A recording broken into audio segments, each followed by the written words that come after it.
Hello, and welcome to Feature History. In this series I will be presenting parts of history I feel are interesting and aren't taught nearly enough. I'll read stories, discuss details, and explain situations with hopefully well-edited videos to enhance entertainment and educational value to you, the dear viewer. In this first episode I'll be entailing the life of Austrian commando Otto Skorzeny. Born in 1908 in the Austro-Hungarian Empire, Skorzeny was doomed to a hard childhood. With the outbreak of World War I and the eventual loss of the war, his family was beset with troubles. It is on record that Skorzeny once complained to his father of their austere lifestyle, to which his father replied, "There is no harm in doing without things. It might even be good for you not to get used to a soft life." These words would stick with Skorzeny.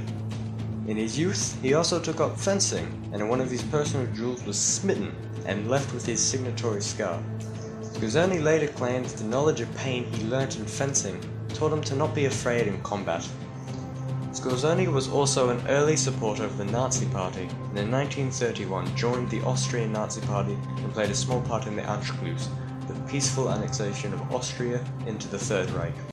With the start of World War II, Skorzeny left his job as a civil engineer and volunteered for service in the Luftwaffe, but he was told he was too tall, 6'4", or 1.92 meters, and too old, 31 at the time. He then decided to instead join Hitler's bodyguard regiment, the Leibstandarte SS Adolf Hitler, as an officer cadet.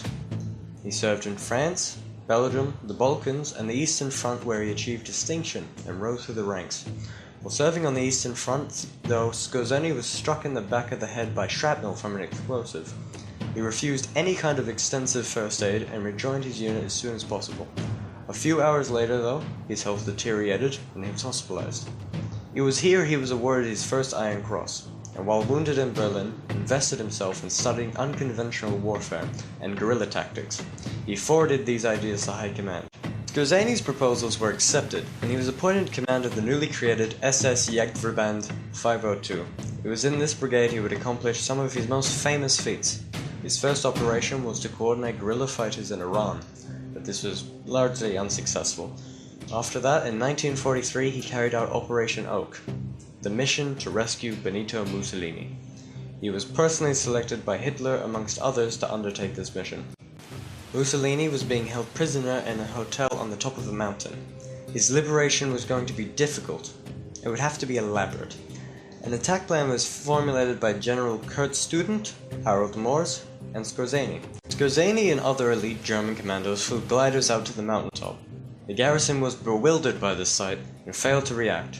Flying with them was Italian General Fernando Saletti, who was to order the garrison to stand down. They complied, and Skorzeny met with Mussolini and escorted him out of his remote prison without a single shot being fired. Skorzeny became famous in Germany for his accomplishments and was awarded the Knight's Cross of the Iron Cross. Later came Operation Long Jump, an alleged operation to eliminate the Big Three: Winston Churchill, Joseph Stalin, and Franklin Roosevelt. The mission was unveiled by Soviet counterintelligence, but Skorzeny and many others dismissed the operation as it had never existed, and that the leak was only Soviet propaganda. Skorzeny continued to carry out missions to some extent of success, but his last operation for the Third Reich is quite infamous. During the Battle of the Bulge in 1944, Skorzeny rounded up about 24 of his own men that were proficient in English, and dressed them in captured US uniforms, and equipped them with US weaponry, jeeps, and even panzer tanks repainted to look like the US tanks. These disguised troops went behind enemy lines and would open fire upon Allied regiments and cause disruption and confusion amongst the Allied front. Several of the troops captured reported that Skorzeny was using this distraction to get to Paris and assassinate Dwight D. Eisenhower. This was a lie, but the Allies believed it, and so Eisenhower spent his Christmas in isolation. Skorzeny became infamous for this, and he became known as the most dangerous man in Europe. And Eisenhower made sure that wanted posters with his face on them would be plastered amongst Allied camps. With the fall of Germany, Skorzeny was captured. He was held as a POW for more than 2 years prior to being tried as a war criminal at the Dachau trials in 1947 for his actions during the Battle of the Bulge. He was impossible to convict though, seeing as Allies knew that through his conviction a precedent would be set, and they'd have to sentence their own special forces by the logic. They also could not prove Skorzeny ever did actually order his men to fight, in US uniforms. He was detained at an internment camp until July 1948, where he escaped with the assistance of 3 former SS officers. Skorzeny, though, claimed that the US had faked his escape as to allow them to recruit him. Skorzeny was in high demand. Many secret services wanted to use his skills against their enemies. You must have been approached since the war by other nations to indulge in military activities of the kind you indulged in during the war. Is this correct? Yes, this has happened, yes, exactly. And there is a lot of countries which are... Would you name some of the countries? Oh, I can name, for instance, United States of America. They were nearly the first one. Is that so? Something, yes. What did they want you to do? Oh, some special work. On September 11th, 1962, a German scientist vanished, Heinz Krug, who had been under the employ of the Egyptian government. He had been at his office, and now he was gone. Mossad, the infamous Israeli secret services, was suspected. With 1948's Arab-Israeli War in living memory and tensions building up to the Six-Day War in 1967, Israel had made stopping German scientists working with Egypt a top priority. As you see, those German scientists were working on a rocket program, and not the kind that sends a man to the moon. For several months, Krug and other German scientists had been receiving threatening messages that were intended to apply pressure on them to leave Egypt. This had worked for other scientists, but Krug was most adamant on staying in Egypt, so of course, Mossad didn't like this very much. Mossad though needed a man who knew these scientists, someone these scientists could trust. They needed a Nazi. Now, Mossad had previously been chasing down Nazi war criminals who had escaped justice and kidnapping them, bringing them to Israel, and sentencing them, most often to death. Skorzeny at the time was living in Spain, which was rather tolerant of Nazis, given that Spain was still at this time a fascist country. Skorzeny lived in a villa with his wife, Ursula von Fichtenstein. They frequented a bar quite often. 2 Mossad agents, disguised as a German couple, entered the bar.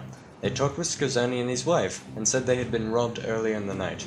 The conversation continued and got somewhat flirtatious in areas. Ilse invited the couple to stay the night at their villa, considering they had no passports or money. The couple gladly accepted. Upon entering Skorzeny's villa, Skorzeny, the charming host, pulled a gun on the couple. He said, "I know who you are, and I know why you're here. You're Mossad, and you've come to kill me." The man unflinchingly responded, "You are half right. We are Mossad, but if we had come to kill you, you would have been weeks ago." "Or maybe," Skorzeny said, "I would rather just kill you." The woman interjected, "If you kill us, the ones who come next won't bother to have a drink with you. Our offer to you is just for you to help us." Skorzeny was intrigued, but Mossad agent's offer of money did not interest him. He had enough. Skorzeny instead told him that he wanted his name removed from the famous Vienna-based Nazi hunter Simon Wiesenthal's list. He was told to consider it done. Skorzeny killed Heinz Krug and carried out other missions for Mossad. Once Hitler's favorite commando had turned into an Israeli assassin. Skorzeny was declared denazified in absentia, which allowed him to come out of hiding. He published memoirs and did interviews up until his death in 1975, age 67. Like an awful lot of grand people, he died a very ungrand death. He died of cancer. His funeral was attended by many German military veterans who did not hesitate to give the one-armed Nazi salute to say goodbye.